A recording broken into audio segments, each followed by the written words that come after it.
Dāmas un kungi, šī vakara nākamā cīņa, boks 3 raundi pa 3 minūtēm. Šis duelis ir par atgriešanos ringā.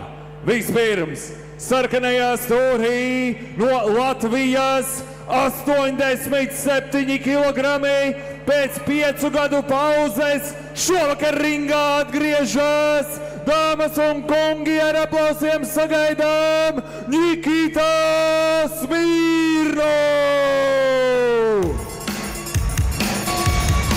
Nikita Smirnovs ir, gribētu teikt, ka pēdējā laika viens no skandalozākiem bokseriem. Viņš ir iesaistījies dažādos skandālos, gan ar MMA cīkstoņiem, gan savulaik šajā te viedokļu apmaiņā ar Kristapu Zutu, jo principā Nikita Smirnovs ir tas cilvēks, kas pamudināja Kristapu Zutu boksā ienākt jau pilnīgi citā aplovā.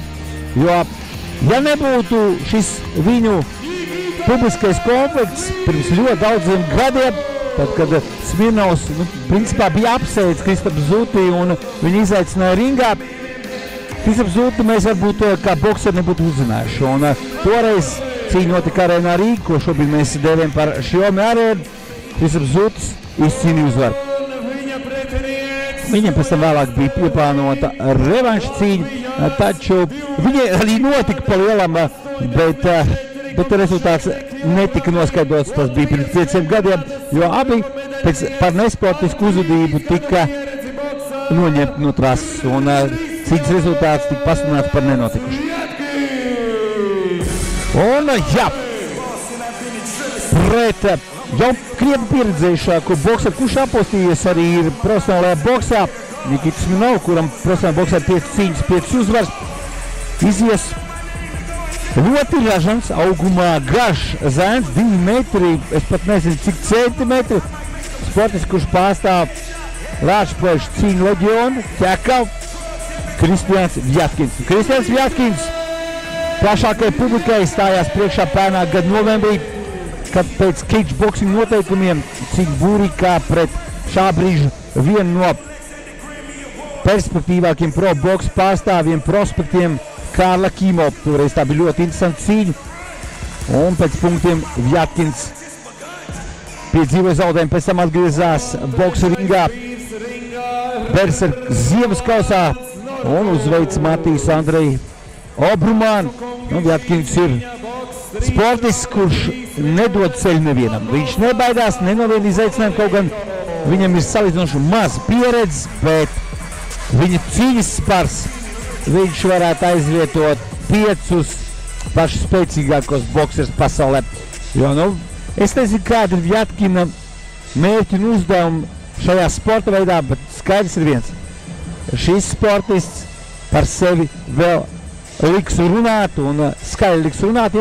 Pat pēc šīs cīņas, jo Nikita Smirnovs, kurš ir bijis treniņu nometnēs daudz dažādās valstīs, ir treniņu nometnes aizvadījis Krievijā, Baltkrievijā, Apvienotos Arābu Emirātos un daudzās citās valstīs.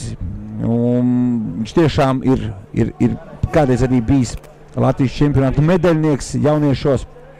Pēc tam ilgstoši viņš boksā nerādījās. Tad viņš atnāca kā profesionālais boksers un, kā jau teicu, vairāk zināms ar dažādiem skandāliem, viss kaut kur Nikita parādās, tur vienmēr kaut kas notiek. Un, savulaik arī Nikita Smirnovs, arī tāpat kā Kristians Vjatkins, ir piedalījušies milžu cīņās, Tukumā, cageboxingā, jeb boksa cīņās Būrī.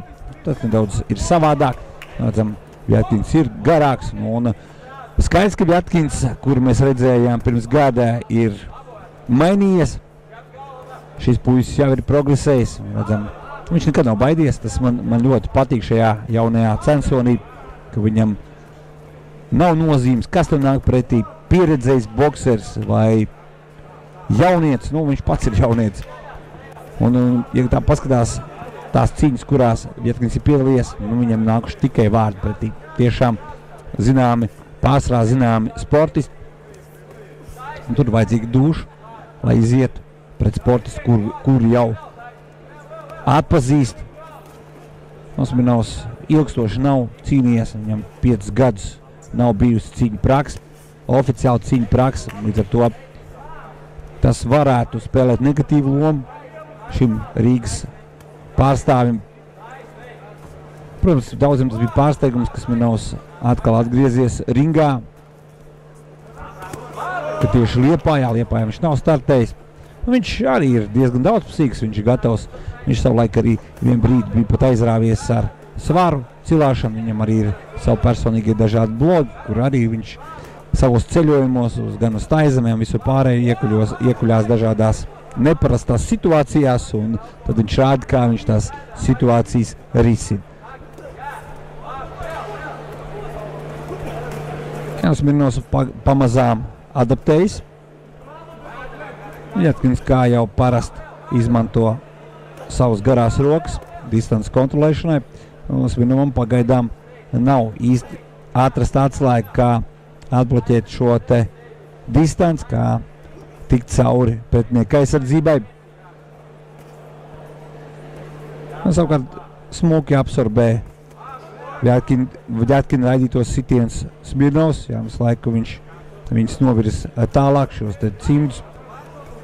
Bet Vjatkinam ir labs plāns, laba spēcīga komanda.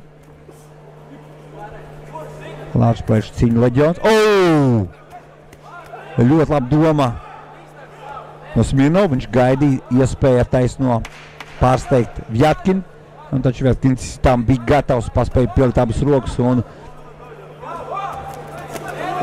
noķerts šis sitiens tik cimdos.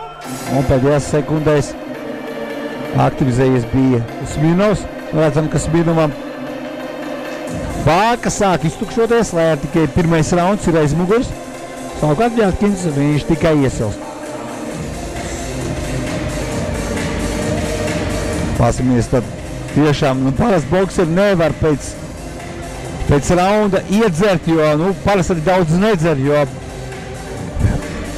tas, protams, atkarīgs no katra boksera, bet redzējām, Smirnovs kārtīgi padzērās, pieļauj, ka ļoti daudz spēku un enerģijas atņem šis pirmais rauns, šīs pirmās 3 minūtes, tomēr ilgstoši nav kāps ringā. Satiku šo sportistu pirms cīņas, bet tā arī īsti neparunāja, kas tad viņu pamudināja kāpt ringā. Vienīgi viņš nosmējās, ka, brauca garām un viņam piedāvāja uzcīnīties, viņš iekāp ringā, bet, protams, tā nav patiesība. Viņš zināja jau iepriekš, ka šāda cīņa būs, un viņš tai bija piekritis jau labu laiku atpakaļ. Otrais rauns, Kristians Vjatkins, malniešu šortos, Nikita Smirnovs, sarkanjos, pārstāv Latviju. Smirnovs bija nosadzies aizsardzībā, tagad Vjatkins izgaita cauri Smirnov cimdiem. Vjatkins turpina, un šeit Smirnovs uz pieredzīt, pastrādāja, bija tuvā distancē, neizkustējies no vietas tajā brīdī, kad Vjatkins izdarīja sitienu. Un līdzīgi kā karatē cīņās, varam redzēt, ka Smirnovs Vjatkina sitiens bloķē. Cik ilgi tas būs iespējams, jo kaut kādā momentā Kristians Vjatkins sapratīs, kā izvairīties no šiem Smirnova blokiem, kaut gan dīvaini ir izmantot karatē jēdzienus boksā, jo boksā bloku nav teorijā.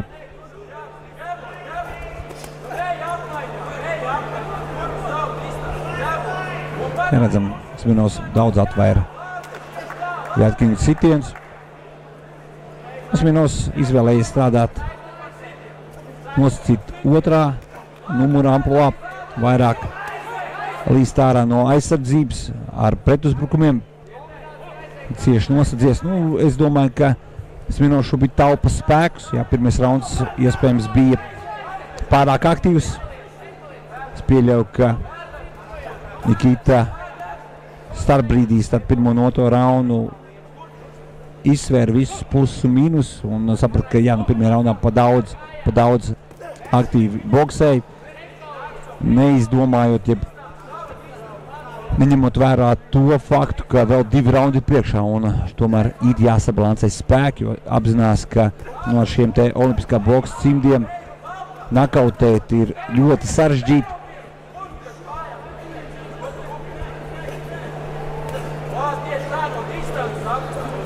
Un tas nozīmē to, ka visticamāk būs jānoiet visa pilna distance. Tātad 3 raundi pa 3 minūtēm. Tīrās cīņas laiks 9 minūtes, kas nav maz. Nu, protams, ja salīdzinā ar MMA, kur cīņas formula ir tāda pati 3 raundi, bet katrs rauns pa 5 minūtēm, kur kopumā tev jāiet 15 minūtes. Un tas ir vēl sarežģītāk, bet, protams, boks ar MMA nav korekti salīdzināt, ir 2 dažādi sporta veidi un abi 2 ļoti, manuprāt, vīrišķīgi un ļoti sarežģīti sporta veidi. Kaut gan es nesaku, ka dāmas nevar piedalīties, un dāmas, manuprāt, ir ļoti labi iejutušās gan MMA, gan boksā. Un es jau iepriekš, tad, kad boksēju, Laura Jakovļeva teica, ka boks pasaulē ir kļuvusi patiešām starp dāmām par ļoti populāru sporta veidu.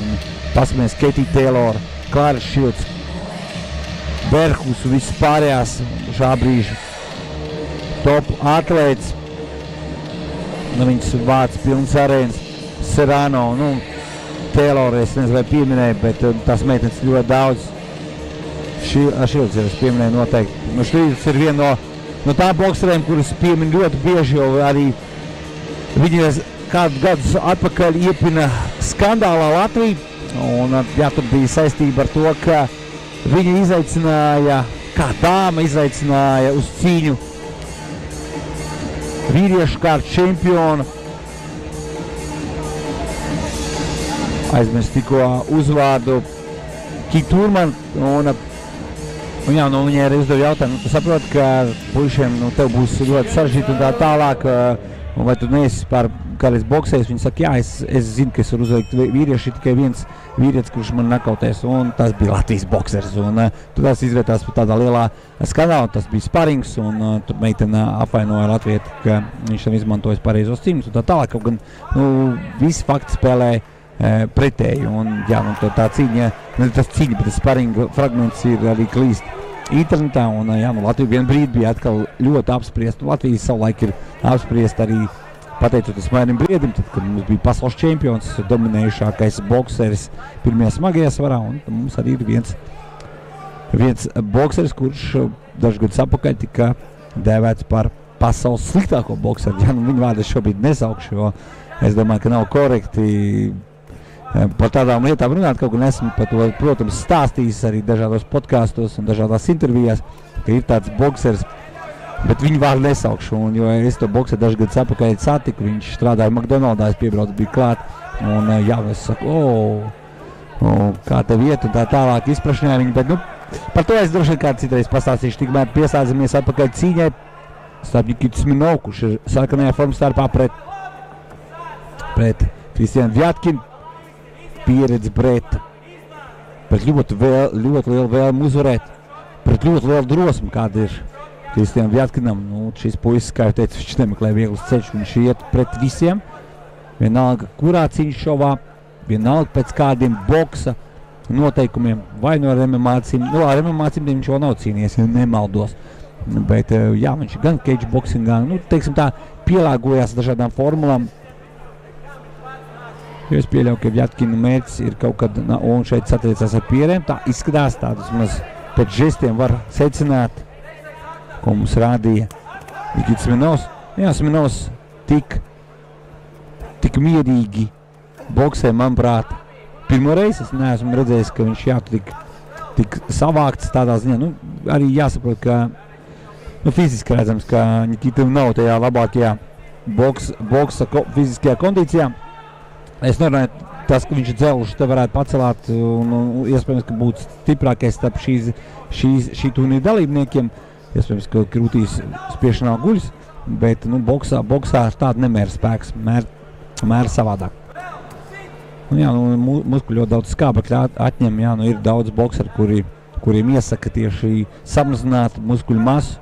Ir bokseri, kas ļoti labi spēj savu muskuļu masu rādīt labus rezultātus, un droši vien pirmais, kas nāk prātā, ir neviens cits kā Anthony Joshua, London Fomisko spēļu uzvarētājs un bijušais pasaules čempions supersmagi iesvarā. Nu, protams, arī Braktičko bija savukārt, manuprāt, savā laikā diezgan ar tādu tiešām bodybuildingu sportistu augu. Un Kristians Vjatkins paceļ gaisā abas rokas, un viņš zina, ka viņš ir uzvarējis. Bet te vēl ir jautājums, vai tiesneši tā domā. Es arī gribētu piekrist Kristianam Vjatkinam. Es arī domāju, ka Kristians bija labāks.